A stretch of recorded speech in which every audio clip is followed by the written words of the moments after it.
નમસ્કાર વિદ્યાર્થી મિત્રો, કૃષ્ણા કન્યા વિદ્યા સંકુલ ગુંદરાણ તેમજ શ્રી વિવેકાનંદ વિદ્યા મંદિર તાલાળાની યુટ્યુબ ચેનલમાં આપ સૌનું હાર્દિક સ્વાગત છે। હવે આજના લેક્ચરની અંદર ધોરણ 10ની અંદર જે આપણે 10મા ચેપ્ટરનો અભ્યાસ કરીએ છીએ પ્રકાશ પરાવર્તન અને વક્રીભવન, તો એની અંદર છેલ્લે એટલે કે 14મા લેક્ચરની અંદર આપણે જે લેન્સ છે એની વ્યાખ્યા જોઈ હતી, એના પ્રકારો છે એની ચર્ચા કરી હતી અને કેટલાક પારિભાષિક શબ્દો છે એની આપણે ચર્ચા છે કરતા હતા।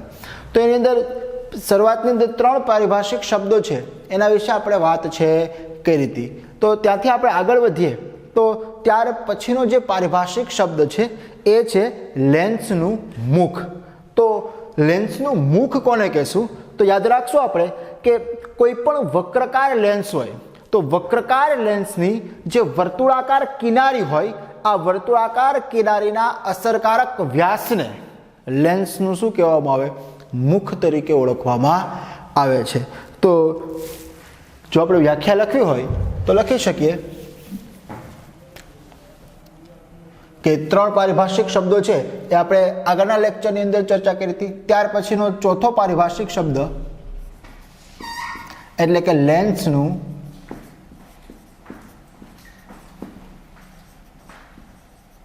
મુખ।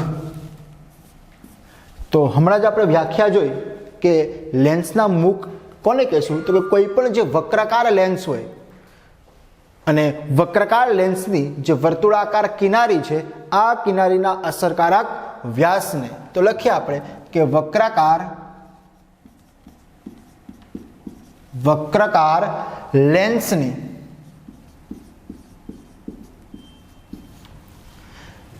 જે વર્તુળાકાર કિનારીના વક્રકાર લેન્સની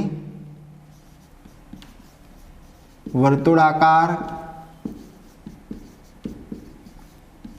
કિનારીના અસરકારક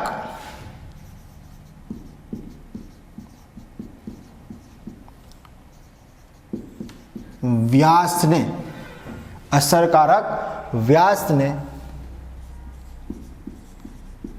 લેન્સનું મુખ કહે છે। કોઈ પણ લેન્સ હોય, લેન્સ છે એ 2 પ્રકારના હોય, એની ચર્ચા આપણે આગળ કરી, બહિર્ગોળ અને અંતર્ગોળ લેન્સ।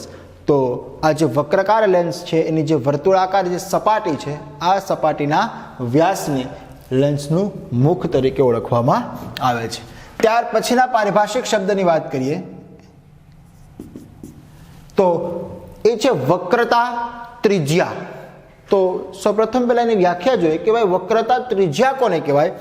તો કે બહિર્ગોળ લેન્સ હોય તો પેલા બહિર્ગોળ લેન્સની આપણે વાત કરશું તો કે બહિર્ગોળ લેન્સની જે વક્ર સપાટી, જે પારદર્શક ગોળાનો એક ભાગ હોય તે ગોળાની ત્રિજ્યાને તે બહિર્ગોળ લેન્સની વક્રતા ત્રિજ્યા તરીકે ઓળખવામાં આવે। આપણે શરૂઆતમાં જ વાત કરી હતી કે ખરેખર લેન્સ છે એક પોલા ગોળામાંથી તૈયાર કરવામાં આવે અને યાદ રાખશું આપણે કે લેન્સને તૈયાર કરવા માટે 2 પોલા ગોળાકાર ભાગ છે એનો ઉપયોગ છે કરવામાં આવે છે અને એ 2 જે પોલા ગોળા છે એની અંદરથી લેન્સ તૈયાર કરવામાં આવે છે। તો આપણને ખબર છે કે બહિર્ગોળ લેન્સ છે એ પણ એક પોલા ગોળાકાર ભાગમાંથી જ તૈયાર કરવામાં આવે, પારદર્શક ભાગમાંથી જ તૈયાર કરવામાં આવે। તો યાદ રાખશું આપણે કે બહિર્ગોળ લેન્સની જે વક્ર સપાટીને જે પારદર્શક ગોળાનો એક ભાગ હોય એ પારદર્શક ગોળાની જે ત્રિજ્યા છે એને વક્રતા ત્રિજ્યા તરીકે ઓળખવામાં આવે છે। તો પહેલા આપણે વ્યાખ્યા લખીએ કે વક્રતા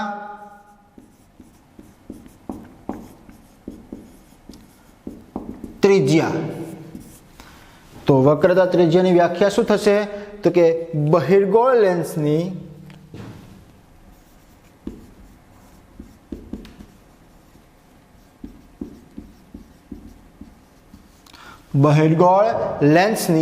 જે વક્ર સપાટી,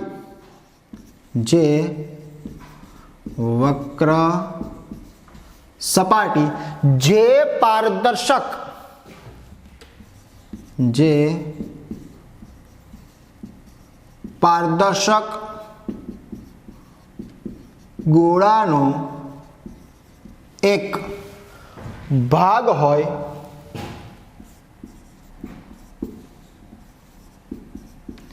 બહિર્ગોળ લેન્સની જે વક્ર સપાટી જે પારદર્શક ગોળાનો એક ભાગ હોય તે ગોળાની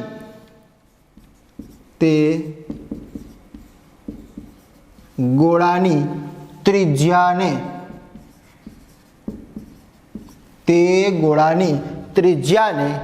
લેન્સની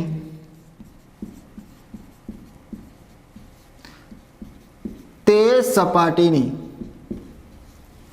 અથવા તો વક્રાકાર સપાટીની તે સપાટીની વક્રતા ત્રિજ્યા કહે છે। ફરીથી કહું છું કે વક્રતા ત્રિજ્યા કોને કહેવાય તો કે બહિર્ગોળ લેન્સની જે વક્ર સપાટી જે પારદર્શક ગોળાનો એક ભાગ હોય તે ગોળાની ત્રિજ્યાને લેન્સની તે સપાટી અથવા તો આ વક્ર સપાટી પર લખી શકાય તે લેન્સની વક્ર સપાટીની વક્રતા ત્રિજ્યા તરીકે ઓળખવામાં આવે છે। અને જો એની સંજ્ઞાની વાત કરવામાં આવે તો વક્રતા ત્રિજ્યાને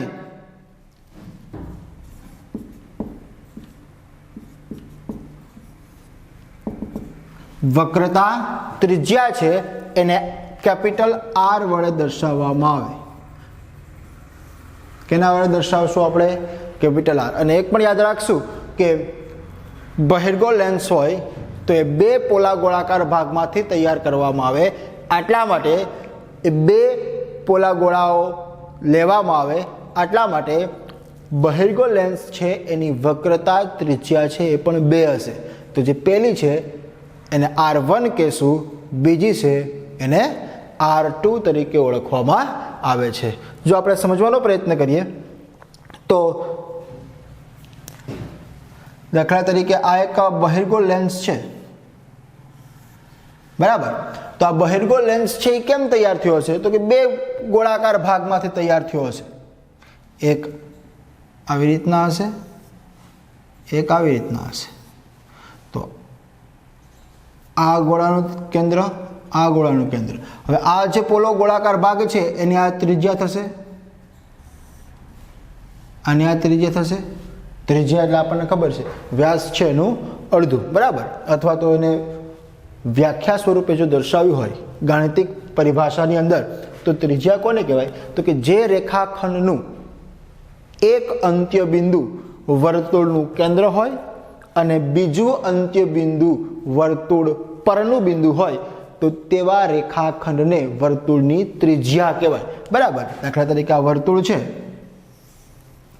તો આ વર્તુળ છે એનું કેન્દ્ર બિંદુ છે, એક અંત્ય બિંદુ વર્તુળનું કેન્દ્ર હોય અને બીજું અંત્ય બિંદુ વર્તુળ પરનું કોઈ પણ બિંદુ હોય એટલે આ પણ ચાલે, આ પણ ચાલે, આ પણ ચાલે, આ પણ ચાલે, આ બધી જ છે શું છે તો કે વર્તુળની ત્રિજ્યા છે, બરાબર? તો યાદ રાખશું આપણે કે વક્રતા ત્રિજ્યા કોને કહેવાય તો કે કોઈ પણ જે બહિર્ગોળ લેન્સ, કારણ કે આ બહિર્ગોળ લેન્સ છે આ બે ગોળામાંથી તૈયાર કરવામાં આવ્યો, બરાબર? અને આ ગોળાની ત્રિજ્યા એને પણ વક્રતા ત્રિજ્યા કહેવાય, આ ગોળાની ત્રિજ્યા એને પણ વક્રતા ત્રિજ્યા કહેશે। એટલા માટે મેં તમને હમણાં જ કીધું કે બહિર્ગોળ લેન્સ હોય એને કેટલી વક્રતા ત્રિજ્યા હશે? બે, કારણ કે પેલા ગોળા છે એને આપણે R1 કહેશું અને બીજા ગોળાની જે ત્રિજ્યા છે એને આપણે R2 કહેશું। એટલે યાદ રાખશું કે બહિર્ગોળ લેન્સ છે એની વક્રતા ત્રિજ્યા કેટલી હશે તો કે બે હશે, એક R1 અને એક R2। ત્યાર પછીના પારિભાષિક શબ્દની વાત કરીએ તો મુખ્ય કેન્દ્રની વાત કરીએ આપણે।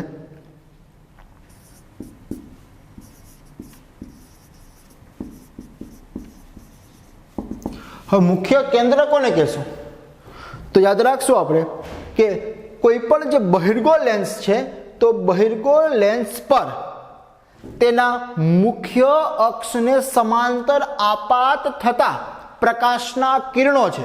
જો પ્રકાશના કિરણો કેમ આપાત કરવાના તો કે મુખ્ય અક્ષને સમાંતર, કેના ઉપર તો કે બહિર્ગોળ લેન્સ ઉપર આપાત કરતા એ જે લેન્સ દ્વારા વક્રીભવન પામી લેન્સના મુખ્ય અક્ષ પરના કોઈ એક બિંદુ ઉપર કેન્દ્રિત થતા હોય તો તે બિંદુને બહિર્ગોળ લેન્સનું મુખ્ય કેન્દ્ર એફ તરીકે ઓળખવામાં આવે છે.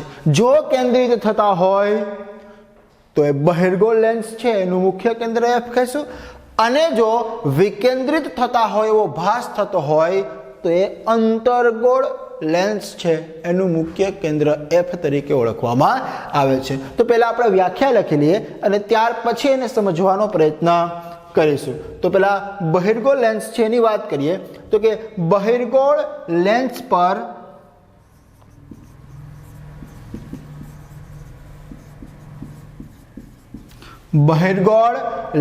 પર તેના મુખ્ય અક્ષને સમાંતર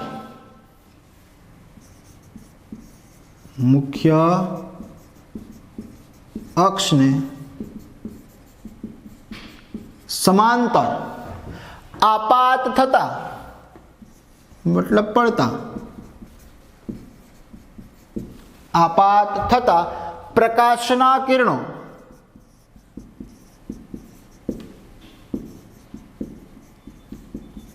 લેન્સ દ્વારા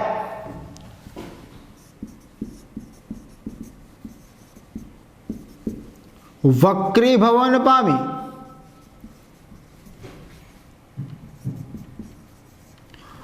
મુખ્ય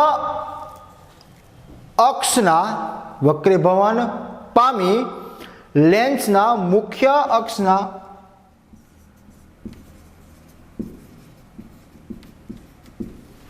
કોઈ એક બિંદુ પર મુખ્ય અક્ષના અથવા કોઈ એક બિંદુ ઉપર લખો તો ચાલે અથવા તો જે બિંદુ પર એમ લખો તો પણ ચાલે. તો પ્રકાશના કિરણો લેન્સ દ્વારા વક્રીભવન પામી મુખ્ય અક્ષના જે બિંદુ પર કેન્દ્રિત થતા હોય તો તે બિંદુને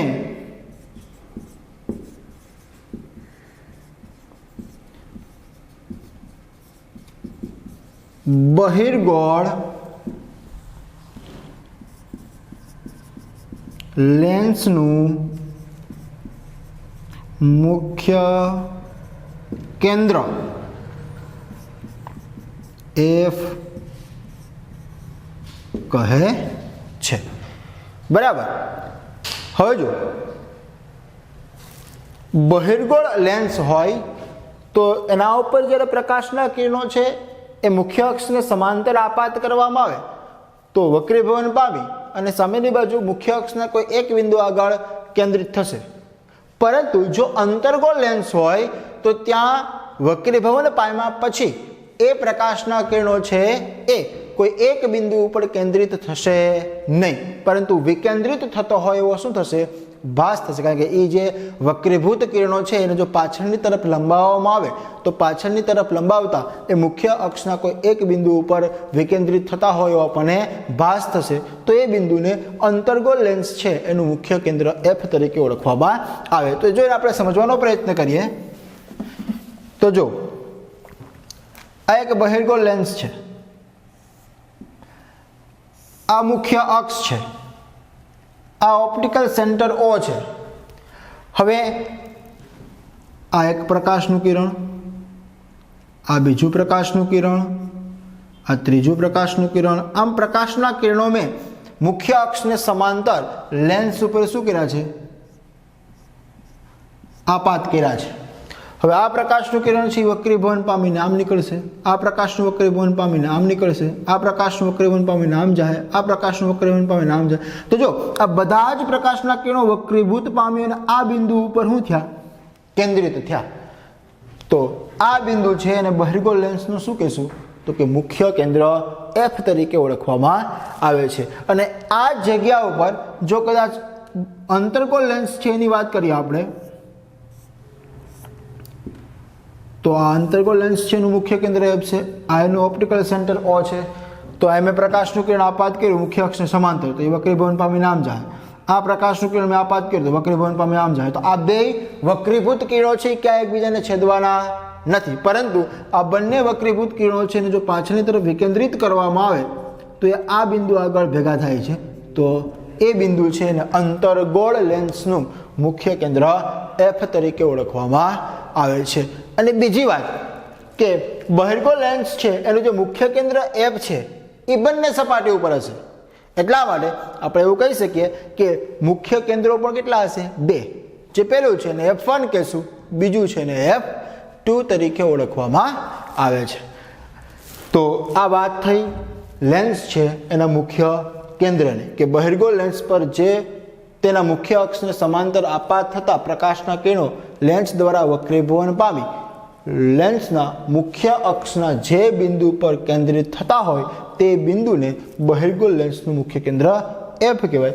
અને અંતર્ગોળ લેન્સની વાત કરવામાં આવે તો શું લખી શકાય કે અંતર્ગોળ લેન્સ પર તેના મુખ્ય અક્ષને સમાંતર આપાત થતા પ્રકાશના કિરણો લેન્સ દ્વારા વક્રીભવન પામી મુખ્ય અક્ષના જે બિંદુ ઉપર કેન્દ્રિત નહીં ત્યાં શું લખી શકાય?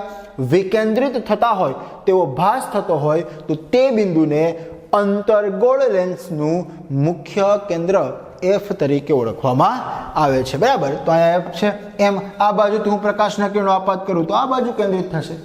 બરાબર. એટલે આ પણ એક મુખ્ય કેન્દ્ર, એટલે જે લેન્સ છે એની બંને બાજુ મુખ્ય કેન્દ્ર હોય. એટલે આપણે એવું કહી શકીએ કે લેન્સ છે એને કેટલા મુખ્ય કેન્દ્ર હોય? તો કે 2 મુખ્ય કેન્દ્ર હોય. બરાબર. અને ત્યાર પછી છેલ્લા પારિભાષિક શબ્દની વાત કરીએ, એટલે કે 7મા, એ છે કેન્દ્ર લંબાઈ.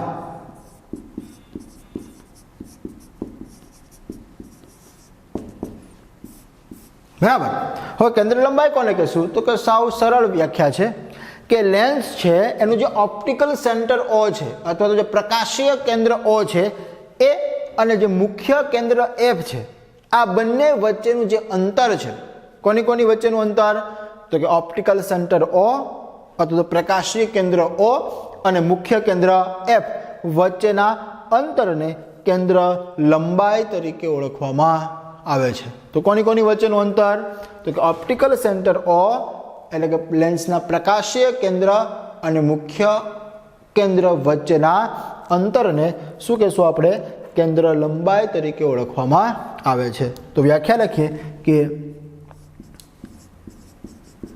લેન્સના પ્રકાશીય કેન્દ્ર O અને મુખ્ય કેન્દ્ર F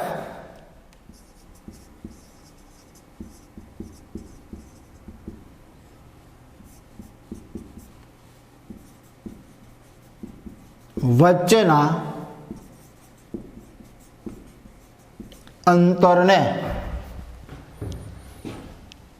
કેન્દ્ર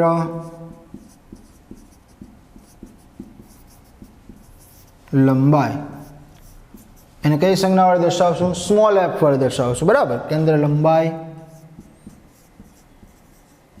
કહે છે. બરાબર. જે લેન્સ છે એના પ્રકાશીય કેન્દ્ર O એટલે કે આ પ્રકાશીય કેન્દ્ર O, આ O અને આ F, અહીંથી અહીંયા સુધીનું જે અંતર છે એને આપણે શું કહીશું? કેન્દ્ર લંબાઈ કહીશું. બરાબર. પ્રકાશીય કેન્દ્ર O અને મુખ્ય કેન્દ્ર F વચ્ચેના અંતરને શું કહેશું આપણે? કેન્દ્ર લંબાઈ તરીકે ઓળખવામાં આવે છે. બરાબર. તો આજના લેક્ચરની અંદર જે 4 પારિભાષિક શબ્દો આપણે જોયા, લેન્સનું મુખ, વક્રતા ત્રિજ્યા, મુખ્ય કેન્દ્ર અને કેન્દ્ર લંબાઈ, તો આ 4 પારિભાષિક શબ્દો છે એ ખાસ યાદ રાખવાના છે. એક વખત સારા અક્ષરે લખી અને તૈયાર પણ કરવાના છે. બરાબર. તો યાદ રાખશું કે લેન્સનું મુખ કોને કહેવાય? તો કે વક્રકાર લેન્સની વક્રકાર કિનારીના અસરકારક વ્યાસને શું કહેશું? લેન્સનું મુખ કહેશું. વક્રતા ત્રિજ્યા કોને કહેશું? તો કે બહિર્ગોળ લેન્સની જે વક્ર સપાટી પારદર્શક ગોળાનો એક ભાગ હોય તે ગોળાની ત્રિજ્યાને લેન્સની તે સપાટીની વક્રતા ત્રિજ્યા તરીકે ઓળખવામાં આવે, એને સંજ્ઞા R વડે દર્શાવવામાં આવે. મુખ્ય કેન્દ્રની વાત કરવામાં આવે તો કે બહિર્ગોળ લેન્સ પર જે તેના મુખ્ય અક્ષને સમાંતર આપાત થતા પ્રકાશના કિરણો લેન્સ દ્વારા વક્રીભવન પામી મુખ્ય અક્ષના કોઈ એક બિંદુ ઉપર કેન્દ્રિત થાય તો એ બહિર્ગોળ લેન્સનું મુખ્ય કેન્દ્ર F.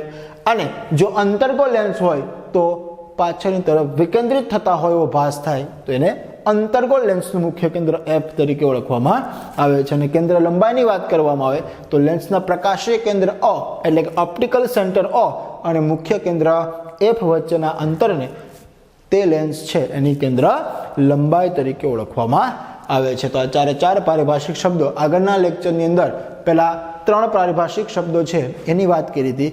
આજના લેક્ચરની અંદર આ 4 પારિભાષિક શબ્દોની વાત કરી, એટલે કુલ 7 પારિભાષિક શબ્દો છે એની આપણે ચર્ચા છે કરી ગયા છે. હવે આ જે ચેપ્ટરની અંદર હવે કેટલીક બે પ્રવૃત્તિઓ છે એની આપણે ચર્ચા કરવાના છે, કારણ કે બાકીનું જે છે દાખલા છે, આ ઉપરાંત જે આકૃતિઓ છે, સંજ્ઞા પ્રણાલી છે, સૂત્ર છે, એ આજ વખતે એક્ઝામની અંદર પૂછાવાનું નથી. તો 2-3 જે પ્રવૃત્તિઓ છે એની આપણે હવે પછીના નેક્સ્ટ લેક્ચરની અંદર ચર્ચા છે કરશું. તો આજના લેક્ચરની અંદર આપણે અહીં સુધી રાખીએ.